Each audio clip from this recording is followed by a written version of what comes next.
থেকে বিরত পেরেছি। এই জন্য আল্লাহের কাছে শুকরিয়া জ্ঞাপন করি সবাই বলে আলহামদুলিল্লাহ।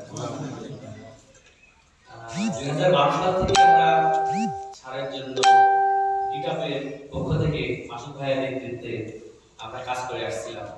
মাঝে আমাদের কিছুটা স্লো গতি হয়েছিল। আল্লাহর দয়ায় আমাদের এমডি সাহেব রফিকুল আলম সাহেব মুক্তি পাওয়ার পরে আবার দেখছি আমরা আশার আলো দেখছি। অনেকেই আমরা লাঞ্ছিত হয়েছি, অনেক কিতাব পরিষদের কাছে লাঞ্ছিত হয়েছি, আমরা অনেক নিয়োগ করাইছিলাম, তারপর চর্চা করলো, তাদের কাছে আমরা লাঞ্ছিত হয়েছিলাম।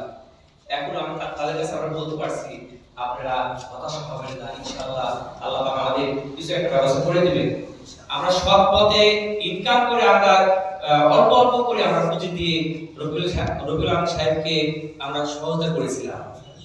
2012 সালের দিকে একটা পর্যায়ে স্যারকে মুক্তি পাওয়ার জন্য আমরা কিছু সংগঠন ছিলাম যারা স্যারের জন্য আমরা চেষ্টা করেছি, অল্প অল্প টাকা দিয়ে করেছি।